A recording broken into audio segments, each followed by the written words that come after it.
너무 어렵고 그래서 5번이나 들었는데도 이해가 안 돼요. 뭐 이렇게 멘트를 하셨길래 제가 속으로 되게 기뻤습니다. 왜냐하면 아마 여러분이 지난주 설교 창세기 설교를 이렇게 안 들으시면 이게 어렵다는 걸 모르겠지만 듣는 분들은 어렵다고 느껴야 정상이고 그렇게 5번씩 들었음에도 불구하고 잘 모르는 게 정상일 수 있겠다 이런 생각을 했고 너무 귀하고 복되고 이렇게 생각이 됩니다. 왜냐하면은 사실은 성경이 어렵고 설교가 어려운 것이 정상인 게 이스라엘 백성에게도 가나안 땅이라는 그 메시지가 그 예언의 메시지가 어려웠을 것입니다. 이해를 못하는 거죠. 그래서 애굽의 이 메시지들로 우리 삶이 차질이 되고 그랬기 때문에 이 가나안에 대한 모세를 통해서 주시는 하나님의 말씀이 어려운 게 정상입니다. 그래서 그 어려운 말씀을 내 삶에 묻어서 내 삶에 드러나도록. 그래서 여러분 설교를 들었다 하는 것은 주일날 예배 때 와서 설교 들었다가 아니라 이 설교가 내 삶 속에 묻어나서 내가 기도할 때 이 말씀이 기도 제목으로 나오고 내 삶에서 어떤 행동이나 어떤 생각들을 할 때 이 말씀이 생각과 삶 속에서 이 행동들 속에서 묻어나서 그걸 설교를 들었다라고 하는 것입니다. 여러분 주일날 교회 왔다 가는 게 설교를 들은 게 아닙니다. 진짜 하나님의 말씀은 이 말씀이 내 삶에 체득이 돼서 내 삶에서 녹아나서 기도 제목으로 나오고 내 언행을 바꾸는 능력의 말씀이 되고 내 잘못되고 그릇된 내 삶을 고치고 갱신하는 그런 말씀이 진리의 말씀이 돼야지 그게 설교를 들었다라고 하는 것입니다. 그래서 여러분이 설교를 2번, 3번, 4번 다시 듣는 게 참 건강한 신앙생활입니다. 왜냐하면 창세기는 저도 어렵습니다. 특히 이 창세기 강해는 이 공부할 게 되게 많잖아요. 자료도 많고 이 신약 성경과 완전 다르거든요. 자료도 많고. 그래서 보통 제가 이번 주에 보니까 한 30시간 조금 넘게 걸리더라고 설교 준비하는 게. 여러분 하루면 되네 이게 아니라 30시간을 하루 종일 하는 게 아니라 일주일을 쪼개서 30시간을 해야 되니까. 그래서 제가 그렇게 해도 사실은 제 설교를 들어도 어렵다 이렇게 생각이 되는데 여러분 오죽하시겠습니까? 그러나 이 어렵고 어려운 하나님의 말씀이지만 하나님이 구원받은 자에게 은혜로 깨닫게 하실 줄 믿습니다. 이거는 서울대학교를 나온다고 해서 이해되는 말씀이 절대 아닙니다. 그래서 이거는 하나님 사모하는 자들에게 이 말씀을 성령께서 깨닫게 하시고 이해하게 하셔서 이거밖에 답이 없기 때문에 하나님 말씀으로만 우리가 고침을 받을 수 있고 치료를 받을 수 있기 때문에 굉장히 중요한 시간이 될 거라고 생각이 됩니다. 특히 오늘은 성경 구절이 많이 있습니다. 그래서 여러분 오늘은 굉장히 이렇게 정신을 좀 차리고 저를 따라 붙으셔야 되고 이 화면에서 나오는 성경 구절을 놓치지 않고 따라 붙어 주셔야 오늘 설교를 전반적으로 이해를 할 수 있습니다. 이해해 놓고 은혜는 집에 가서 혼자 다시 들으셔서 은혜를 받으시길 바랍니다. 네. 안식. 저는 이 안식에 대해서 오해를 엄청 했습니다. 이런 거지요. 제가 생각하는 안식은 야 빨리 돈 모아가지고 집 사놓으면 안식이 되는 거죠. 그런 거 있잖아요, 그죠? 빨리 이 돈 모아가지고 월세에서 벗어나고 전세에서 벗어나서 집 하나 작은 거라도 사놓으면 그때부터 좀 안식하며 살 수 있지 않을까.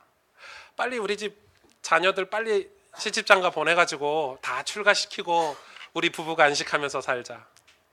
직장도 빨리 어느 궤도에 올라가지고 그죠? 내가 한 부장 정도 되고 사장 정도 되면 그다음 내 마음대로 안식하면서 살 수 있지. 사업하시는 분들은 빨리 이 사업이 조금 이 안정화가 돼서 이제 좀 내 마음대로 이렇게 여유 있게 누리고서 살 수 있는 그걸 우리는 이 안식이라고. 목회도 그런 식이죠. 야 오목사 빨리 몇 년 안에 교회가 빨리 이렇게 안정적으로 자리를 잡고. 그래서 하도 그렇게 많이 들어가지고 그게 안식인 줄 알았습니다. 그게 그러기 전까지는 안식이라는 게 없는 거죠 우리 삶에.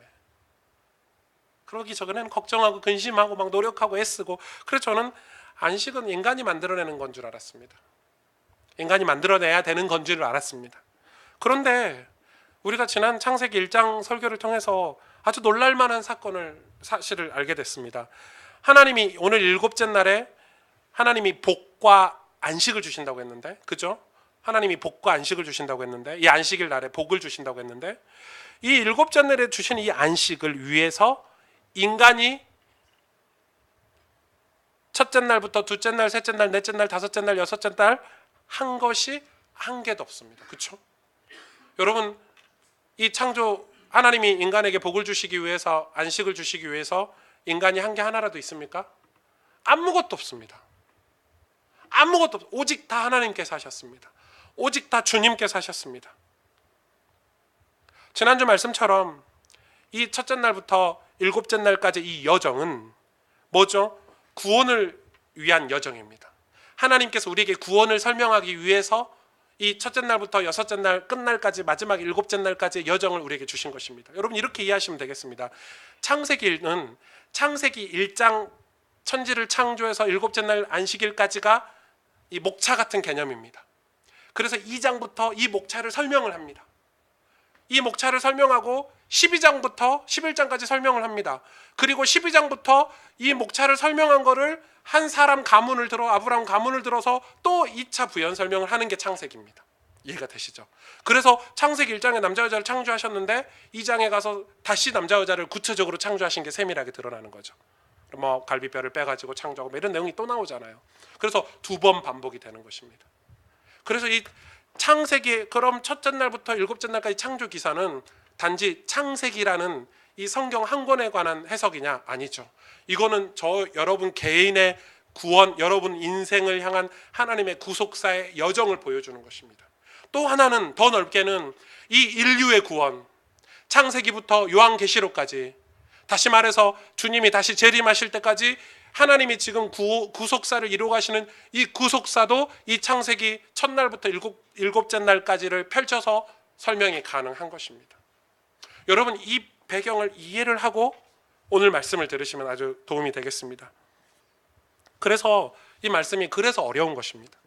그런 구조적인 배경들이 많기 때문에 이 말씀이 어렵지 않을까. 그래서 하나님께서 우리 인생에게 예수 그리스도를 보내주시는 과정을 지금 창조 기사로 모세를 통해서 설명하고 계시는 것입니다. 왜냐하면 지금 이스라엘 백성이 애굽에서 나와서 광야를 거쳐서 가나안, 예수님이 오실 가나안 땅을 가기 위한 그 중간 지점에 이 성경을 주셨기 때문에 너희들이 지금 어디를 향해서 가는지, 너희 인생이 지금 어디를 향해서 가는지, 왜 너희를 애굽에서 탈출시켜서 홍해를 건너서 광야를 지나서 애굽 땅에 가게 해야 되는지를 창세기를 통해서 설명하고 계시는 거기 때문에, 그래서 여러분 이 배경을 가지고 이 성경을 봐야 됩니다. 그래서 지난주 설교는 뭐였냐면, 안식은 뭐냐?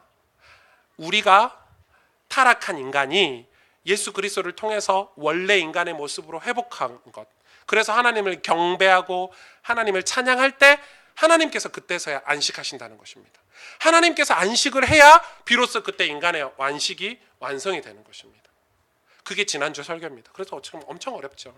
뭔 말이야, 하나님이 뭘 안식을 하고 도대체 우리가 뭘, 이렇게 될 수도 있을 것 같아요. 말씀이 어렵습니다. 어렵다고 느끼시는 분들은 설교를 들으신 분이죠. 말씀을 듣지 않는 분들은 어려웠다는 것조차 모를 것입니다. 지금 이게 왜 어렵다는, 목사님이 계속 어렵다고 얘기하는 거를 이해를 못 하시고 계시는 거죠. 기도하시길 바랍니다. 성령께서 말씀을 듣도록. 저는 지난 한 주 개인적으로 아주 스펙타클한 한 주를 보냈습니다. 제 인생이 이렇게 스펙타클할까? 갑자기 금요일 아침에 아버지가 돌아가셨다고. 여러분, 이거부터 스펙타클의 시작이었습니다. 갑자기 아버님께서 주무시다가, 그래서 아버지의 임종을 본 사람이 아무도 없습니다. 그냥 주무시다가 바로 소천하셨습니다. 어머니는 한 6개월 정도 아프셔서 이 어머니의 인생을 정리하고 대화도 나누고 유언도 남기시고 했는데, 아버지는 그럴 추석 때 당연히 뵐 줄 알았고, 저는 저희 아버지가 하도 못된 삶을, 죄송합니다, 많이 사셔서 진짜 더 한 10년 더 사실 줄 알았습니다. 갑자기 하나님 불러가셔가지고 가족이 다 비상이 걸린 거죠. 근데 돌아가신 날이 추석 전날, 추석 연휴 전날이었습니다. 금요일날. 그래서 저희끼리, 제가 내려갔더니 고민이 좀 됩니다. 저보고 결정하랍니다. 가족들이 다 저만 바라보고 있습니다. 그래서 아버지 장례는 우리 성도님들에게 좀 불편하지 않도록 간소화해서 해야 되겠다 해서 1박 2일로 이렇게 했습니다. 하고 또 서울에 올라와서 예배를 드리고, 또 명절 때 아버지 뒷정리를 해야 되니까 또 명절을 보내러 광주로 다시 내려갔습니다. 너무 스펙타클한, 그리고 뒷정리할 게 너무 많았습니다. 왜냐하면 아버지가 갑자기 돌아가셔서 정리할 게 너무 많고 복잡하고, 또 뭐 교회 이전 문제도 있죠. 또 뭐 여러 가지 문제가 되게 막 복잡하게 막 많았습니다. 그런데 이제 추석 연휴가 이제 끝날 때쯤 되니까 제 몸의 컨디션이 좀 이렇게 좀 좋지가 않아서 제가 병원을 가야 되겠다 이런 생각이 들었습니다. 그래서 지난주에 이제 병원을 딱 갔는데, 의사 선생님이 그 목사님은 병원에 정기적으로 오셔야 되겠습니다. 뭐 큰 병이 있는 건 아닌데 정기적으로 오셔서 이렇게 늘 목사님 생활 패턴을 보니까 이 목사님의 몸 상태를 정기적으로 점검을 하고 그에 맞는 생활 패턴을 이렇게 살았으면 좋겠습니다. 뭐 이런 식으로 의사 선생님이 얘기를 하시더라고요. 그래서 제가 사실 시간이 너무 없고 사실 저를 만나려면 몇 주 전부터 전화해야 만날 수 있는, 요즘은 그런 삶을 살고 있는데 제가 그렇게 살려고 하는 게 아니라 그런 삶이 사라지는데, 그리고 사실 뭐 돈도 없고, 그런데 이상하죠. 제 몸이 이상하니까, 제 몸이 컨디션이 딱 떨어지니까 시간 쪼개서 시간 만들고 돈 만들고 그래서 병원을 가더라는 것입니다. 제가 지난주에 병원에 갔다 오면서 그런 생각을 했습니다. 내가 아무리 바빠도, 내가 아무리 돈이 없어도 시간 만들고 돈 만들어서 병원을 가는구나. 왜? 내 몸이 이상하니까, 내가 건강하려다 보니까 병원을 시간 내서 가는구나. 뭘 깨달았냐면, 우리가 진짜 하나님을 알까? 진짜 우리가 천국을 알까? 내가 정말 하나님이 우리에게 주시는 그 안식을 알까? 만약에 그걸 진짜 안다면, 그 천국이 진짜 있다고 믿는다면, 정말 하나님이 창조주 하나님이라 믿는다면 우리 인생은 어떤 수단과 방법을 다 동원해서 거기에 올인을 할 것입니다. 우리가 지금 지옥과 천국이 있다는 걸 정말 리얼하게 믿는다면 우리는 이렇게 살지 않을 것입니다. 신호가 와야죠. 우린 다 나는 건강할 거야, 나는 이렇게 살아도 괜찮을 거야 하고 우리는 이 세상에 그렇게 살아가는 것입니다. 하나님 여러분에게 큰 신호 주기 전에, 제가 작은 신호가 왔는데 병원을 갔거든요. 그런 것처럼 어떻게 보면 우리는 이 안식을 잘 모르고 있구나, 하나님을 잘 모르고 있구나. 그래서 여러분, 어렵더라도 말씀을 통해서 하나님을 알아야 합니다. 성경을 아셔야 됩니다. 저는 성경을 읽지 않으면 신자가 아니라고 생각합니다. 주일날 교회 왔다 갔다 하고 성경을 여러분 삶 속에서 성경을 펼치지 않으면 그건 신자가 아니라고 생각합니다. 죄송합니다. 그러나 사실입니다. 믿음이 무엇입니까? 여러분, 은혜가 무엇입니까? 문제가 해결된 것이 은혜입니까? 응답받는 게 은혜입니까? 아닙니다. 성경이 하나님의 말씀으로 믿어져 성경을 펼치는 게 은혜입니다. 그리고 성경을 읽는 삶을 사는 게 은혜의 삶입니다. 그게 은혜 아닙니까, 여러분? 여러분, 은혜가 무엇입니까? 잘 먹고 잘 사는 게 은혜입니까? 아닙니다. 내 자아가 죽어지고 내 모든 삶이 하나님께 찬송이 되고 영광이 되는 삶을 살아가는 게 은혜입니다. 그런 삶이 복된 삶입니다. 그래서 우리는 그 은혜로, 그 하나님의 은혜로 가슴이 벅차야 되고 가슴이 뛰어야 되는 것입니다. 여러분, 신앙을 교회에서 증명하려고 하지 마시길 바랍니다. 신앙은 교회에서 증명할 수가 없습니다. 교회에서 목사님들이나 교회에서 중직자나 이렇게 리더들을 세우기 위해서 신앙을 점검하는데 두 가지거든요. 주일 성수 하냐, 그리고 11조 하냐, 두 가지예요. 그것밖에 없어요. 그걸로 겨우 확인하는 거예요. 저 사람이 믿음이 있네 없네. 근데 여러분, 주일 성수 11조 믿음 없어도 할 수 있거든요. 믿음 없으면 하기 힘들죠, 11조 이런 거는. 그래서 하여튼 그걸로 점검하는 것밖에 없어요. 우리는 그런데 교회에서 자꾸 믿음을 증명하려고 해요. 믿음은, 우리의 신앙은 어디서 증명해야 됩니까? 여러분이 살아가는 여러분 삶에서, 세상에서 증명을 해야 됩니다. 우리 가정에서 증명을 해야 됩니다. 내 직장에서 내 믿음을 증명을 해야 되는 것입니다. 그런데 지금은 거꾸로 됐습니다. 교회에서 자꾸 믿음을 증명하려고 합니다. 여러분은 현장에서, 여러분의 삶의 터전에서 여러분의 믿음을 증명하고 살아야 되는 것입니다. 그래서 우리 가슴에, 우리 마음에 하나님의 신으로 충만한가? 하나님의 은혜로 충만한가? 하나님께 영광 돌리고 하나님을 기쁘게 하는 삶을 살고 있는가? 그게 안식입니다. 그게 있는 사람은 세상 근심 걱정이 없기 때문에 안식인 것입니다. 우리 주님을 모시고 있는 사람은 그 자체가 안식인 것입니다. 오늘 이 말씀을 가지고 오늘 창세기 2장을 다시 한번 살펴보려고 합니다. 안식에 들어가길 힘쓰라고 말씀하셨는데, 지난주에 도대체 이 안식에 들어가기 힘쓰기 위해서 우리가 뭘 알아야 되냐면, 성경은 안식의 그림자를 곳곳에 이렇게 장치를 해놓으셨습니다. 창세기부터 구약 성경, 모든 구약 성경 안에 이 안식에 대해서 설명을 하고 있는데 이 안식의 설명을 그림자처럼 밑에 깔아두신 것입니다. 여러분, 성경은 창세기부터 모든 성경에 다 안식을 설명하고 있습니다. 근데 이 안식이 무엇인지 알기 전에 이 안식의 그림자를 살펴봐야 될 것입니다. 그래서 제가 성경의 안식의 그림자를 다 찾았는데 여러분에게 다 가르쳐주면 한 하루 정도 걸립니다. 설교를 한 10시간 정도 하면. 그래서 제가 오늘 이 창세기, 출애굽기, 한 여호수아 초반까지만 안식의 그림자를 찾아서 여러분에게 지금 보여드릴 겁니다. 아주 빠르게 보여드릴 것입니다. 왜냐하면은 왜 이걸 보여드려야 되냐면 오늘 창세기 7째 날 완성될 이 안식은 하늘의 안식, 다시 말해서 천국을 그림자로 보여주는 것입니다. 그리고 그림자로 보여줌과 동시에 그 안식을, 그 천국을 향해서 여정을 시작하는 출발 지점이기도 합니다. 그래서 이 안식이 무엇인지 설명하기 위해서 이 안식의 그림자, 하나님이 성경 속에 담겨준 안식의 그런 그림자들이 무엇인가를 좀 알으셔야 되는 것이죠. 굉장히 중요합니다. 왜냐하면은 이 안식의 그림자를 통해서 구체적으로 드러나는 게 뭐죠? 안식일입니다. 이 율법의 안식일로 정한 것입니다. 그리고 이 안식일이 더 구체적으로 하나님이 설명한 게 가나안 땅입니다. 이스라엘 백성을 가나안 땅으로, 안식의 땅 가나안 땅으로 가게 하는 것입니다. 왜냐하면 가나안의 주인이신 예수 그리스도, 그 예수 그리스도로 말미암아 참 안식에 이르기 때문에 그걸 성경이 점진적으로 안식에 관해서 설명을 하고 있습니다. 자, 인간이 하나님이 창조하셨는데 이 창조하는 세계가 죄로 말미암아 타락했는데 뭐가 타락했죠? 셋째 날이 타락한 것입니다. 여러분, 셋째 날 기억하시죠? 셋째 날이 무엇입니까? 동물과 인간이 살 터전. 셋째 날에 하나님이 뭇과 물을 분리하셔서 그 모든 동식물이 살 터전을 만드신 날이 셋째 날입니다. 셋째 날.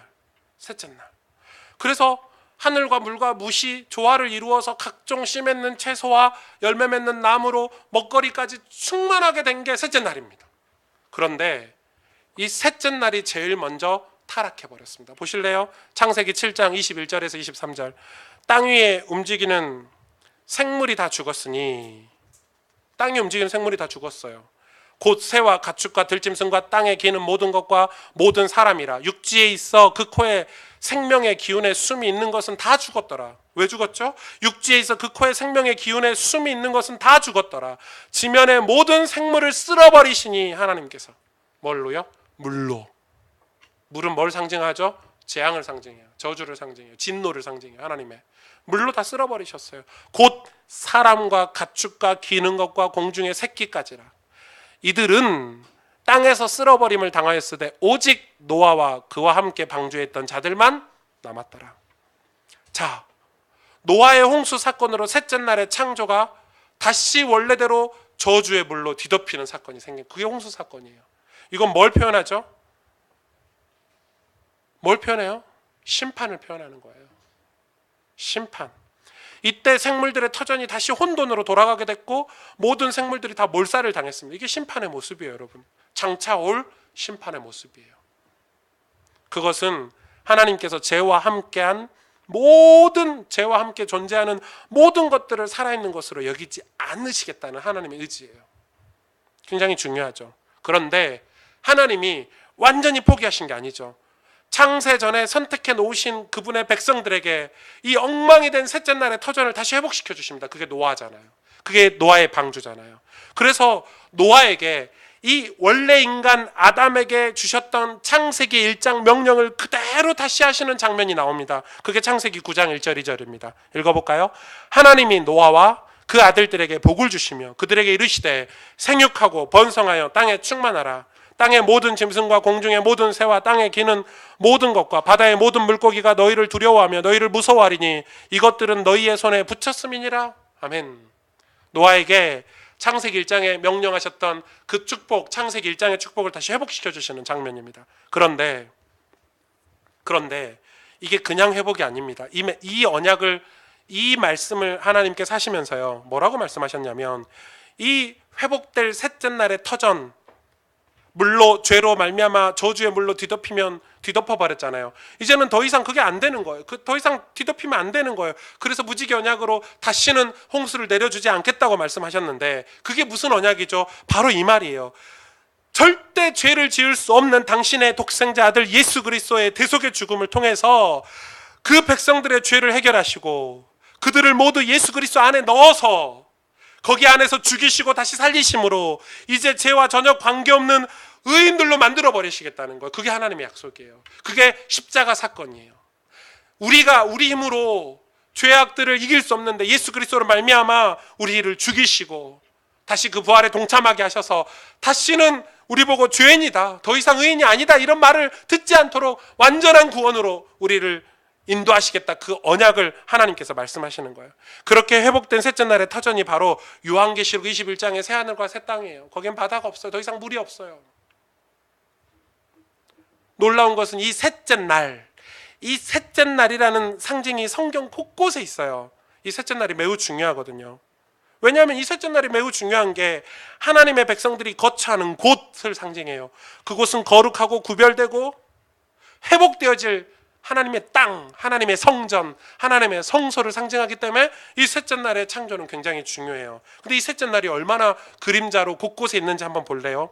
창세기 22장 1절 2절이에요. 아브라함이 아침에 일찍 일어나 나귀 안장을 지우고 두 종과 그의 아들 이삭을 데리고 번제에 쓸 나무를 쪼개어 가지고 어디를 가죠? 이삭을 이제 죽이러 가는 거예요. 번제물로 드리러 가지고 떠나 하나님이 자기에게 일러주신 곳으로 가더니 보세요. 뭐라고 기록되어 있죠? 제 3일에 셋째 날이 나오죠. 제 3일에 아브라함이 그 눈을 들어 그곳을 멀리 바라본지라. 여기서 제 3일이라는 히브리어는 이 쉐리시옴이라고 해요. 이 쉐리시옴은 창세기의 셋째 날 단어하고 똑같은 단어예요. 쉐리시옴. 셋째 날도 쉐리시옴, 제 3일도 쉐리시옴이에요.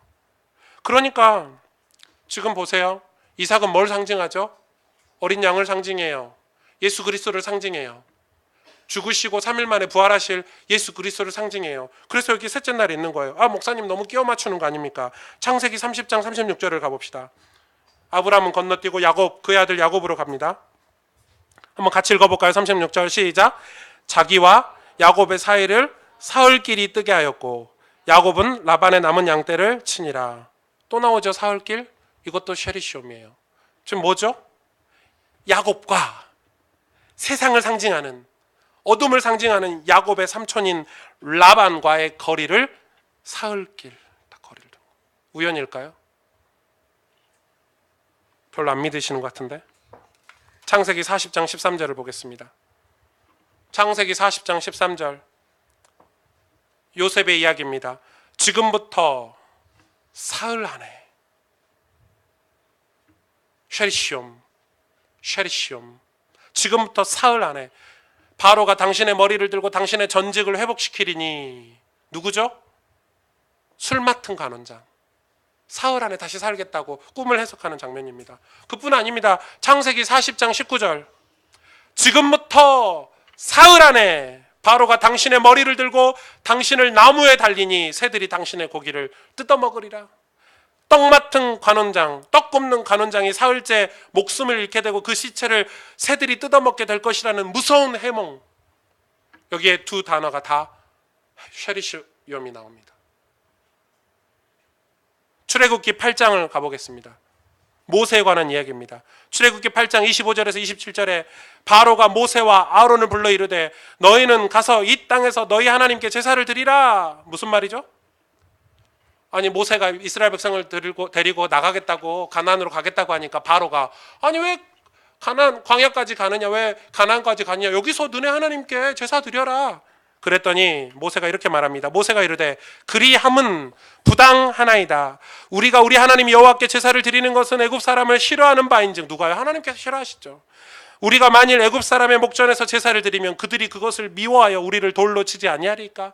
보십시오. 그 다음 읽어볼까요? 27절 시작. 우리가 사흘길쯤 광야로 들어가서 우리 하나님 여호와께 제사를 드리되 우리에게 명령하신 대로 하려 하나이다. 또 나오죠. 사흘길. 쉐리시옴. 애굽에서 사흘길을 떨어져서 거기서 제사를 드리는 것입니다. 세상을 상징하는 애굽과 구별되어 떨어져서 하나님을 예배하는 그곳을 하나님은 거룩하게 하시는 것입니다. 출애굽기 15장 22절에서 23절 한 번 더 볼까요? 모세가 홍해에서 이스라엘을 인도함에 그들이 나와서 스루 광야로 들어가서 거기서 무슨 길을 걸었어요? 사흘길을 걸었으나 물을 얻지 못하고 마라에 이르렀더니 그곳 물이 써서 마시지 못하겠으므로 그 이름을 마라라 하였더라. 이거 중요한 마라의 쓴물 사건이죠. 마라의 쓴물 사건 들어보셨습니까? 처음 들어보시죠. 아마 여러분이 창세기를 한 번도 안 읽어보셔서 마라의 쓴물 사건이 도대체 몇 장에 나오는지, 이게 무슨 사건인지, 도대체 이게 무슨 일인지를 모르시죠. 이 사흘길을 딱 걸어간 거예요. 하나님이 사흘길 걸어가서 예배드리라고 했잖아요. 출애굽해서 사흘길을, 홍해를 건너서 사흘길을 딱 걸어가서 물이 있어서 이제 목마를 거 아니에요. 이스라엘 백성들이 200만이나 되는 이스라엘 백성이 물을 먹으려고 했는데 물이 써요. 못 먹게 됐어요. 그 사건이에요. 그런데 하나님이 그때 뭐라고 하시죠? 놀라운 거예요. 마른 막대기를 집어넣어라. 그럼 물이 달게 될 것이다. 그게 마라의 쓴물 사건이에요. 마른 막대기가 무엇입니까? 십자가를 상징합니다. 그래서 물이 생수가 되는 거예요. 여호수아 1장, 여호수아로 가볼까요? 여호수아 1장 11절에 진중에 두루 다니며 그 백성에게 명령하여 이르기를 양식을 준비하라. 왜 양식을 준비하라고 하죠? 요단을 건너가야 되니까, 가나안을 들어가야 되니까. 보십시오. 뭐라고 말합니까? 여호수아가 사흘 안에. 쉐리시움이 또 나오죠. 사흘 안에 너희가 이 요단을 건너 하나님, 너희 하나님 여호와께 너희에게 주사 차지하게 하시는 땅, 가나안 땅을 차지하기 위하여 들어갈 것임이니라. 며칠 안에요? 사흘 안에. 쉐리시움. 여호수아 3장 2절, 여호수아가 이 관리들, 이스라엘 백성들과 함께 정신을 차려라, 우리가 하나님 앞에 이제 가나안 땅을 정복하게 될 것이다 라고 안내를 하는데, 보십시오. 사흘 후에 관리들이 진중으로 두루 다니며 어김없이 셋째 날이라는 단어, 이 쉐리시옴이 똑 창세기에, 출애굽기에, 여호수아에 계속해서 나옵니다. 민수기에, 레위기에 계속해서 나옵니다. 이 셋째 날이 뭘 상징합니까? 예수님이 죽으시고 며칠 만에 부활하셨죠? 3일 만에. 왜요? 그 언약인 것입니다. 그림자인 것입니다. 지금 구약 성경은 계속해서 십자가 사건을 그림자로 이 안에 사건마다 장치가 되어 있습니다. 여호수아가 이스라엘을 이끌고 약속의 땅 가나안에 들어가기 위해서 요단을 건널 때도 어김없이 셋째 날이라는 단어가, 창세기에 똑같은 단어가 등장을 합니다. 가나안은 언약의 땅으로 예수 그리스도가 오실 땅입니다. 십자가 사건이 벌어질 땅입니다. 그래서 하나님은 셋째 날의 터전을 가나안으로 삼으신 것입니다. 이 가나안을 하나님 나라가 임할 땅으로, 상징적으로 이 가나안 땅을 하나님께서 선택하신 것입니다. 하나님의 나라는 예수 그리스도의 죽으심과 부활하심으로만 이루어지게 됩니다. 여러분, 예수 그리스도의 죽으심과 3일 만에 부활하시는 그 부활 사건이 없으면 우리의 구원이 성립이 안 됩니다. 아무리 도덕적으로 잘 살고 아무리 태어나서 한 번도 범죄한 적이 없다고 할지라도 구원을 받을 수 없습니다. 오직 예수 그리스도의 죽으심과 부활하심을 통해서만 저와 여러분은 구원을 받을 수 있습니다. 이 셋째 날의 비밀이 아니면, 부활의 비밀이 아니면 저와 여러분은 하나님 천국의 영원한 안식에 들어갈 수 없다는 것입니다.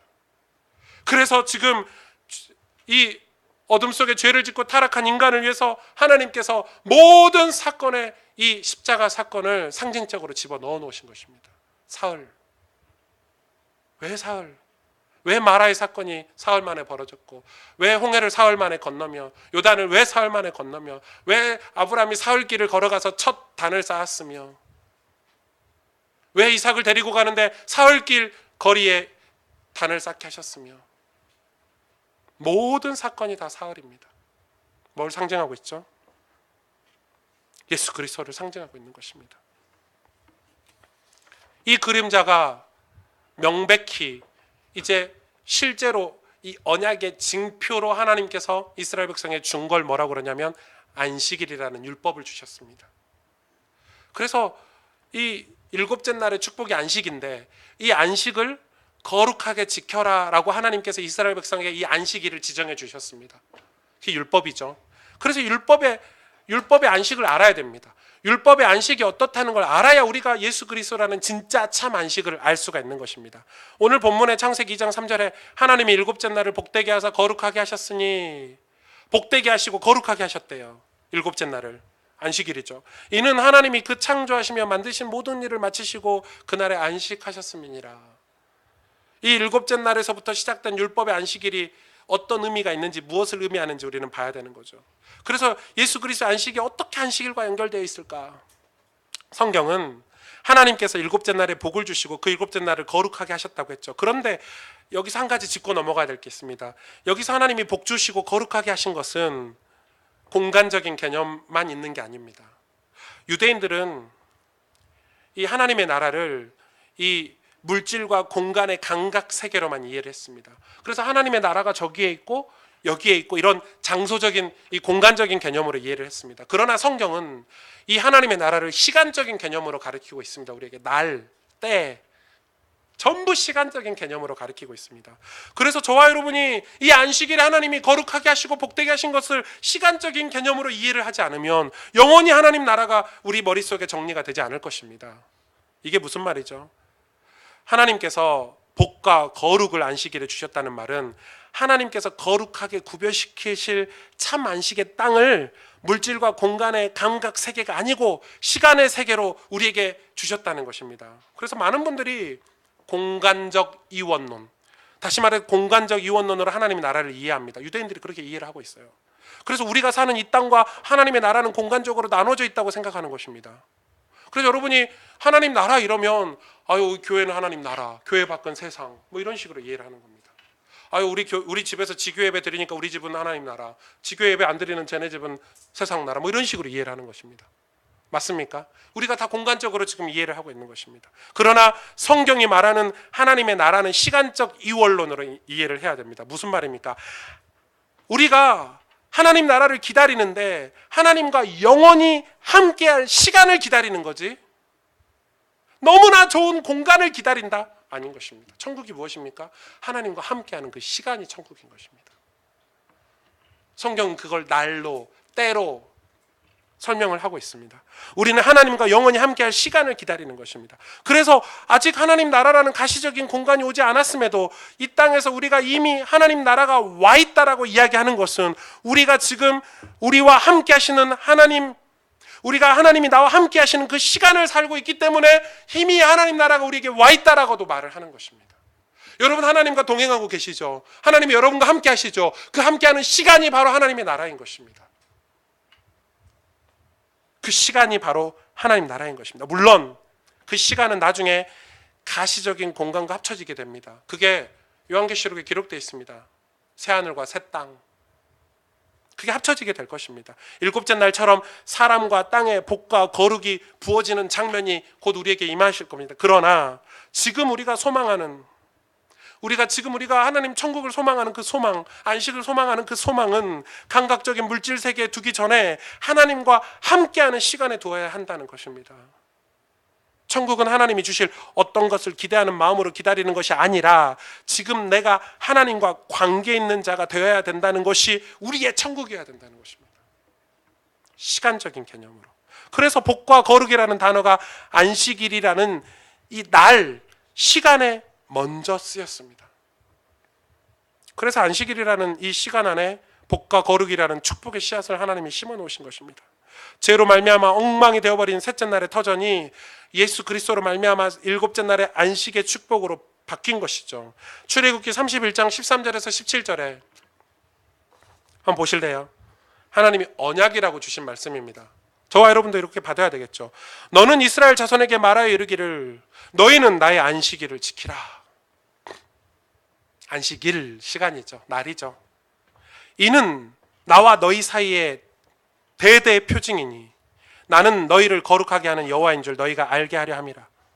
너희는 안식일을 지킬지니 이는 너희에게 거룩한 날이 됨이니라. 그 날을 더럽히는 자는 모두 죽일지며 그날에 일하는 자는 모두 그 백성 중에서 그 생명이 끊어지리라. 엿새 동안은 일할 것이나 일곱째 날은 큰 안식일이니 여호와께서 거룩한 것이라. 안식일에 일하는 자는 누구든지 반드시 죽일지니라. 이같이 이스라엘 자손이 안식일을 지켜서 그것을 대대로 언약, 영원한 언약을 삼으니 이는 나와 이스라엘 자손 사이에 영원한 표징이며 나 여호와가 엿새 동안에 천지를 창조하고 일곱째 날에 일을 마치고 쉬었음이니라 하라. 무슨 말이죠? 이스라엘 백성에게 내가 너희를 구원할 것인데 내가 너에게 메시아를 보내서 너희를 영원한 천국으로 인도할 것인데 그 증거를 뭘로 할까? 안식일로 하자. 이렇게 약속을 하신 것입니다. 너희가 안식일을 지키면 내가 이 언약을 지킬 것이고 너희가 안식일을 지키지 아니하면 내가 이 언약을 파기하리라 라고 약속하신 게 율법의 안식일인 것입니다. 그래서 유대인들은 이 안식일을 지금도 철저히 지킵니다. 얼마나 지키냐? 안식일은 아무 일도 하지 않습니다. 안식일을 지키는 그 목록표만 봐도 수천 가지거든요. 수천 가지예요. 여러분 안식일에는 땀을 몇 방울 흘려야 되겠다 뭐 이런 것까지 있어요. 뭐 걸음을 몇 걸음 걸어요. 150 제가 알기로 뭐 1.5km 이상 걸으면 안 돼요. 안식일은 엄청 안식일의 법을 까다롭게 만들어놨어요. 아마 여러분 그거 다 읽으시면요, 아 차라리 지옥 가야 되겠다 이 정도로 뭐 엄청 까다로워요. 안식일 지키기가 하늘의 별 따기예요. 뭐 엘리베이터도 몇 층 이상 가면 안 돼요. 막 아주 까다롭게 해놨어요. 그런데 놀랍죠. 이거는 제가 사견입니다만은 그 안식일을 철저히 지키는 이스라엘 백성들, 우리는 일요일날 공부도 해야 되고 돈도 벌어야 되고 일요일날 사업도 해야 되고 그래서 돈도 더 모아야 잘 살고 같고 상식적으로 맞죠. 일요일날 공부도 해야 시험 공부도 해야 내가 중간고사도 더 잘 보고 기말고사도 더 잘 볼 것 같은데 이 유대인들은요, 이 안식일 24시간 아무것도 공부 아무것도 안 하는데 세계를 정복했어요. 경제, 정치, 문화, 학업 다 정복했어요. 저는 그거를 완전한 증인이라고 할 수 없지만 제가 신앙생활 중고등학교 때 저희 원로 목사님은 이 주일 성수를 굉장히 저에게 강조를 했어요. 어느 정도냐? 그 아들이 제 친구잖아요. 내일이 시험이에요. 내일이 기말고사, 중간고사예요. 그런데 일요일날 예배 끝나고 빈 시간에 당연히 공부해야 되잖아요. 공부하면 때리셨어요, 아들을. 미쳤냐고. 주일날 공부하냐고. 그래서 우리는 저도 괜히 그 친구하고 같이 혼나고 그래서 우리는 언제까지 기다렸냐면 저녁 12시 될 때까지 공부 안 하고 기다렸어요. 여러분 생각해 보세요. 저녁 12시까지 기다리면서 뭐 하겠어? 놀잖아요. 이미 다 피곤해. 12시에 공부하려고 하면 이때 자. 뭐 이런 이 악순환의 삶을 계속 살았어요. 그래 주일 성수를요 24시간 얼마나 강조를 하셨는지. 그런데 저 1등 했어요. 별로 안 놀라시네. 네. 공부 못하던 제가 공부를 잘하게 됐어요. 신기하죠. 우리는 손해볼 것 같은데 하나님이 오늘 말씀에 복을 주시겠대요.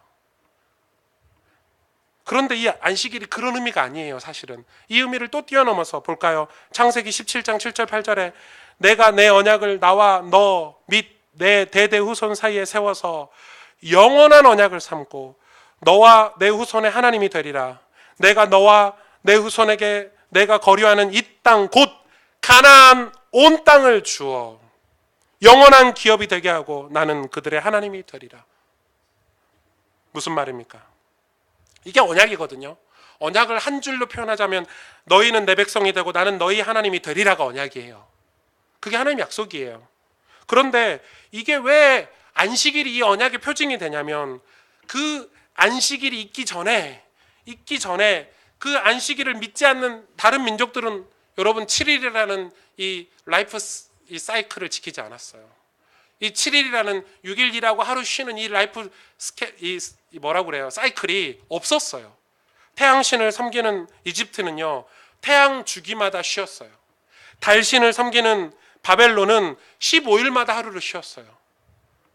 처음한 사실이죠.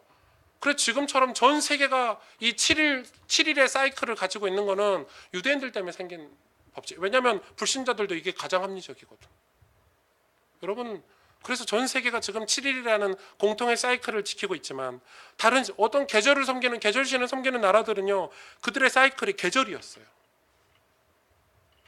유독 안식일을 지키는 이스라엘만 7일의 사이클을 지킨 거예요. 이 말은 무슨 말입니까? 7일에 한 번씩 안식일을 지킨 게 합리적이지 않냐가 아닙니다.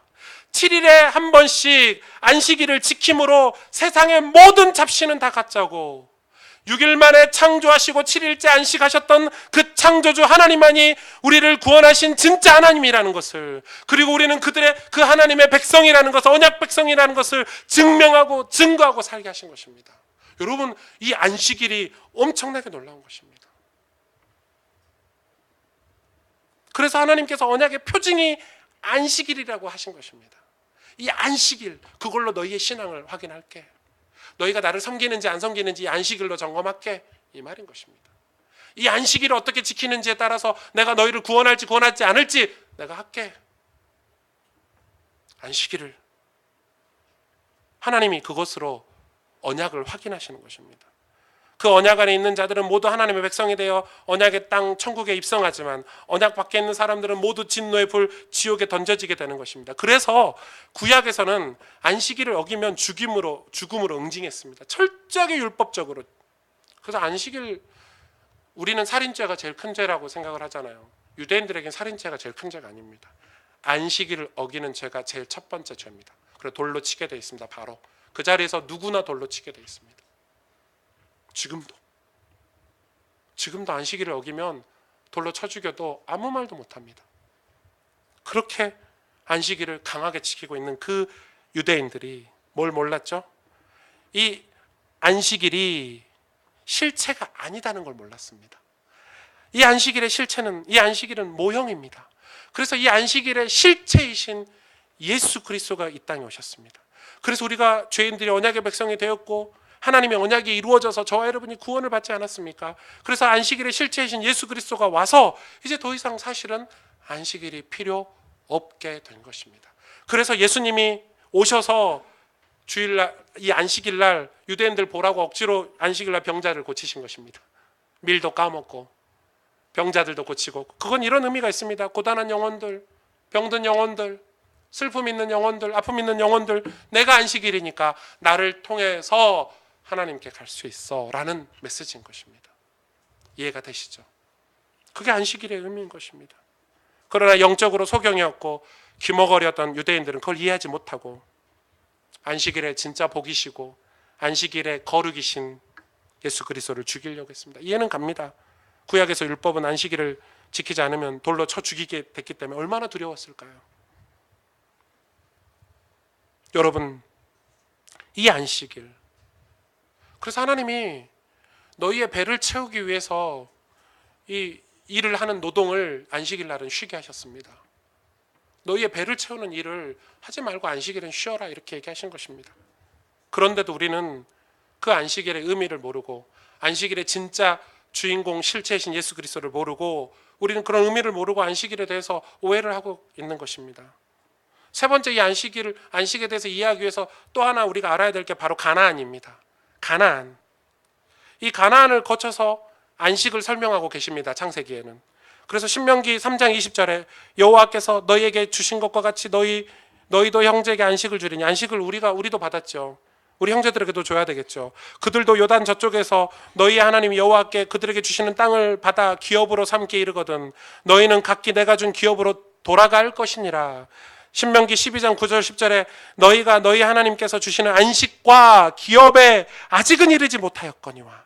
너희가 요단을 건너, 아직 요단을 안 건너면 안식과 기업에 이르지 못한 거죠. 너희가 요단을 건너 너희 하나님 여호와께서 너희에게 기업으로 주시는 땅에 거주하게 될 때, 또는 여호와께서 너희에게 너희 주위의 모든 대적을 이기게 하시고 너희에게 안식을 주사 너희를 평안히 거주하게 하실 때에 뭘 주신다고요?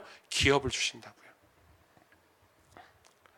여호수아 1장 13절 여호와의 종 모세가 너희에게 명령하여 이르기를 너희의 하나님 여호와께서 너희에게 안식을 주시며 이 땅을 너희에게 주시리라 하였나니 너희는 그 말을 기억하라. 성경의 이 가나안을 안식의 땅이라 상징하고 있는 거죠. 왜냐하면 이 가나안의 실제로 예수님이 오실 땅이기 때문에, 실제 십자가 사건이 벌어질 땅이기 때문에. 여호수아라는 이름은 히브리어로 여호수아인데 이 이름이 헬라어가 되면 예수입니다. 그래서 예수하고 여호수아는 똑같은 이름입니다. 아주 똑같은 이름입니다. 그래서 여호수아를 통해서 요단을 건너죠. 여호수아를 통해서 가나안에 입성하죠. 마치 그거는 십자가 사건을 상징하는 것입니다. 여호수아를 통해 약속의 땅 가나안에 들어가는 사건은 참 하나님의 백성들인 교회가 예수 그리스도를 통해서 참 안식의 땅인 하나님 나라가에 들어가게 될 것을 그대로 예표하고 있는 것입니다. 그런데 이 가나안 땅에 대해서 다윗은 이렇게 설명하고 있습니다. 시편 95편 7절에서 11절에 진짜 중요합니다. 그는 우리의 하나님이시요 우리는 그가 기르시는 백성이며 그의 손이 돌보시는 양이기 때문이라. 너희가 오늘 그의 음성을 듣거든 너희는 무리바에서와 같이 또 광야의 맛에서 지냈던 날과 같이 너희 마음을 완악하게 하지 말지어다. 그때 너희 조상들이 내가 행한 일을 보고서도 나를 시험하고 조사하였도다. 내가 40년 동안 그 세대로 말미암아 근심하여 이르기를 그들은 마음이 미혹된 백성이라 내 길을 알지 못한다 하였도다. 그러므로 내가 노하여 맹세하기를 그들은 내 안식에 들어오지 못하리라 하였도다. 시편의 다윗이 뭘 얘기하냐면 무리바에서와 같이 이렇게 얘기하고 있어요. 광야의 마트에서와 같이. 이 무리바 사건도 유명하죠.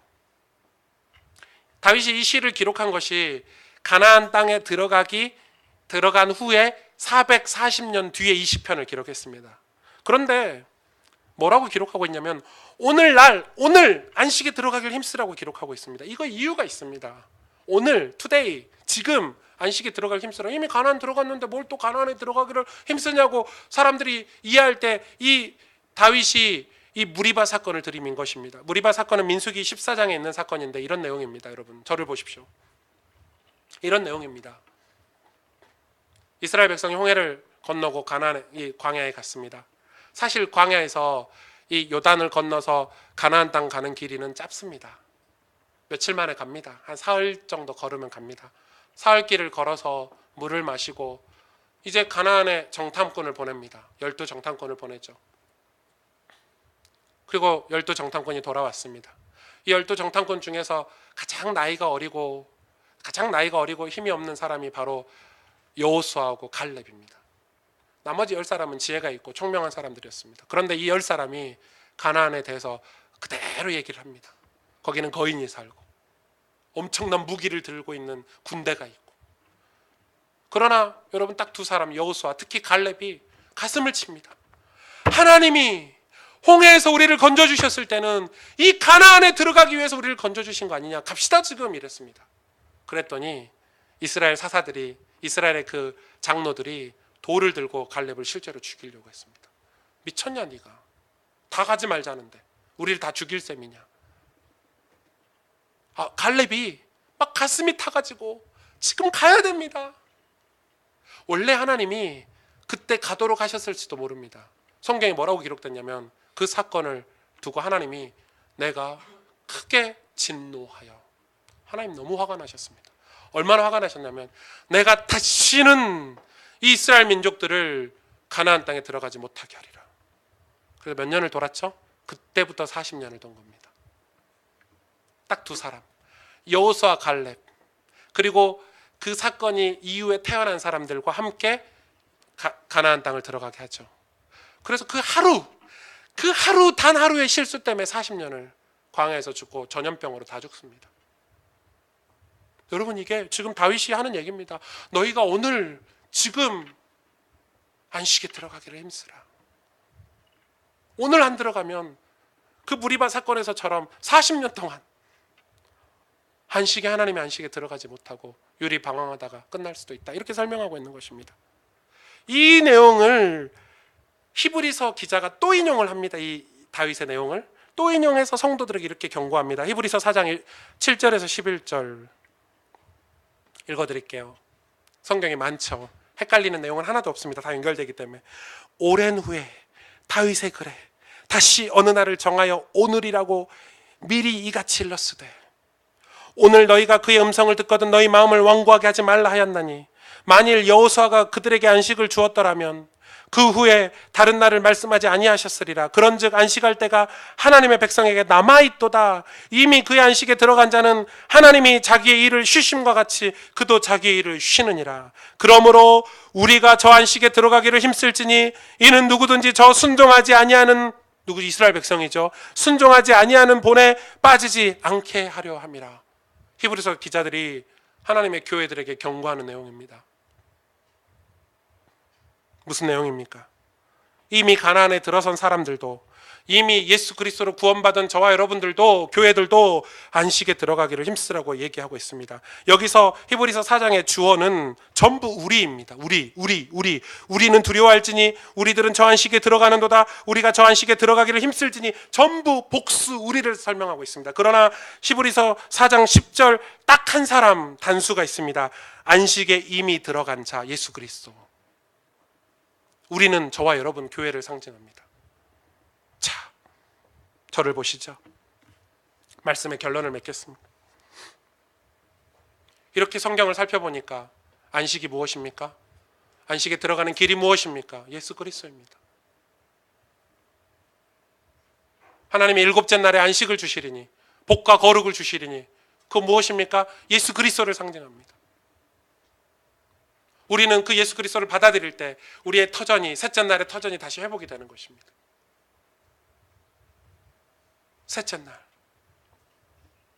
그 부활에 동참하고 그 죽으심과 부활에 동참할 때 우리가 그 안식에 들어갈 수 있는 것입니다. 그런데 이 안식에 들어간 저와 여러분이, 이미 가나안에 들어간 저와 여러분이 왜 가나안에 또 들어가려고 힘쓰라고 다윗과 히브리서 기자가 경고성으로 얘기를 하는 것입니까? 왜 얘기하시는 것입니까? 이 안식에 미치지 못하면 어떻게 할까라고 두려운 마음으로 살라고 히브리서 기자는 경고하고 있습니다. 내가 이 안식에 들어가지 못하면 어떻게 할까? 안식은 무엇입니까? 더 쉽게 얘기하면 천국 아닙니까? 하나님과 영원히 함께 할 수 있는 천국. 이 천국에 들어가지 못할, 그 본향에 들어가지 못할까 두려워하는 마음으로 살라는 것입니다. 이것은 구원의 확신이 없이 와 천국에 못 가겠다가 아니라 이미 천국 백성인데 천국에 입성하려고 하는 그 사모하는 마음, 간절한 마음으로 살라는 것입니다. 그러한 열심과 분투, 조바심은 우리의 영적인 진보와 성숙을 향하게 합니다.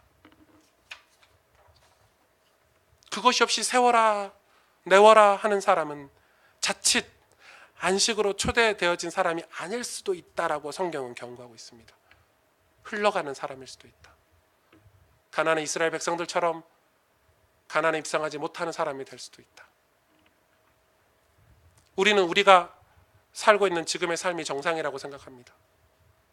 특히 목사인 저 같은 사람은 내가 목사인데 죄를 지을 일이 뭐가 있습니까? 매일 성경 쳐다보고 매일 기도하고 매일 예배드리고 매일 사역하는데 죄 지을 일이 뭐가 있습니까? 그래서 내 삶은 정상이야 라고 생각하지만 그건 엄청난 하나님 앞에서 교만이고 오만인 것입니다. 저는 오늘도 죄송하지만 단 1분 1초도 예수 그리스도가 없으면 저는 구원받은 사람이 아닌 것입니다. 23시간을 하나님과 함께 할지라도 23시간을 하나님과 함께 할지라도 1시간 하나님 떠나서 죄를 지으면 저는 죄인인 것입니다. 그래서 제 삶은 실상은 정상이 아닙니다. 죄가 우리의 눈과 귀를 가리우고 우리의 소망을 가리우고 자기의 배를 불리는 삶을 살게 만들어서 세상의 그런 이치와 세상의 그런 논리로 살게 만들어서 영원한 안식 천국을 바라보지 못하게 살게 만들기 때문에 내 안에 계시는 예수 그리스도가 내 안에 있는지 내 밖에 있는지 우리는 아침마다 저녁마다 점검하고 살아야 되는 것입니다. 그걸 묵상이라고 합니다. 다윗은 그걸 알고 있기 때문에 아침마다 저녁마다 주야로 여호와의 말씀을 묵상해서 예수 그리스도 안에 있는지 내가 예수 그리스도 밖에 있는지 늘 확인한 것입니다. 여러분, 우리는 이 예수님 안에 있기를, 이 안식 대신 안식의 실제이신 예수님 안에 있기를 늘 힘쓰면서 살아야 되는 것입니다. 예수님이 내 안에 있기를 늘 힘쓰면서 살아야 되는 것입니다. 그게 예외고 그게 진짜 안식입니다. 우리가 이렇게 교회로 안식 후 첫날 이 주일을 보내는 것은 우리가 다른 의미가 있습니다. 다른 해석이 필요합니다. 그러나 우리의 진짜 안식일은 그 유대인들이 말하는 7일째 하루의 안식이 아니라 그건 상징이고요. 우리의 날마다 우리의 모든 삶에서 우리가 예수 그리스도를 모시고 있는 그 시간이 곧 안식인 것입니다. 그래서 우리는 저 천국, 쉽게 이야기하면 우리가 죽고 나서 가야 되는 저 천국, 본향, 그 천국을, 그 안식에 들어가기 위해서 우리가 날마다 예수 그리스도 안에 있는지 예수 그리스도 밖에 있는지 확인하고 살라는 것입니다. 그게 신앙입니다. 그게 예수 믿는 것입니다. 교회 다니지 마십시오. 예수님 믿으십시오. 예수님 안에 거하십시오. 예수님이 내 안에 거하도록 애쓰십시오. 여러분, 그 안식이 있어야 됩니다. 우리에게 그 간절함이 있어야 되는 것입니다. 그렇게 간절하게 그런 삶을 살 때 하나님의 영광이 우리 삶에 드러나게 되는 것입니다. 우리가 하나님 나라를 사모하게 살면 이상한 삶을 삽니까? 아닙니다. 우리가 하나님 나라를 살면 이 땅에서 우리는 나그네로, 우리는 외국인으로 살게 될 것입니다. 이 땅에 미련이 없습니다. 그러나 우리가 저 본향을 꿈꾸고 안 살면 이 땅에 미련이 있어서 이스라엘 백성들처럼 애굽의 미련이 있어서 가나안에 못 들어가는 것입니다. 가나안이 우리에게 안식이 그 비전이 우리에게 꿈으로 있어야 이 땅에서 우리는 나그네처럼 떵떵거리고 살 수 있는 것입니다. 그 말씀이 히브리서 11장 13절에서 16절 말씀입니다. 읽어드릴게요. 마지막으로. 이 사람들은 다 믿음을 따라 죽었으며 약속을 받지 못하였으되 그것들을 멀리서 보고 환영하며 또 땅에서는 외국인과 나그네임을 증언하였으니 그들이 이같이 말하는 것은 자기들이 본향 찾는 자임을 나타내미니라. 그들이 나온 바 본향을 생각하였더라면 돌아갈 기회가 있었으려니와 그들이 이제는 더 나은 본향을 사모하니 곧 하늘에 있는 것이라. 이러므로 하나님이 그들의 하나님이라 일컬음 받으심을 부끄러워하지 아니하시고, 여러분, 우리의 신앙생활이 본향을 사모하면서 살아야 하나님 앞에 부끄럽는 삶을 살 수 있다는 것입니다. 이 땅에서 그들을 위하여 한 성을 예비하셨느니라. 여러분의 성, 여러분이 영원히 하나님을 찬양하고 여러분이 영원히 하나님과 함께할 그 천국의 여러분의 성을 하나님이 예비하고 계시다는 것입니다. 이게 없으면요, 늘 다른 사람 험담이나 하고 세상에 자기 알아주지 않는다고 불평불만이나 하고 자기의 배만 불리기 위해서 그렇게 살아가는 것입니다. 인생을 그렇게 허비하고 살아가는 것입니다. 하늘의 안식을 소망하던 믿음의 선배들, 그들이 이 땅에서 어떻게 살다가 갔는지 우리는 말씀을 통해서 늘 확인을 해야 됩니다. 사랑하는 가스펠 성도 여러분, 천국을 사모하며 사십시다. 우리의 영원한 안식이신 예수 그리스도를 사모하며 사십시다. 그것으로 가슴 뛰는 삶을 사십시다. 그것으로 우리 가슴이 뛰고 그것으로 우리가 소망을 삼고 살아가십시다. 그게 바로 예수 믿는 것입니다. 함께 기도하겠습니다.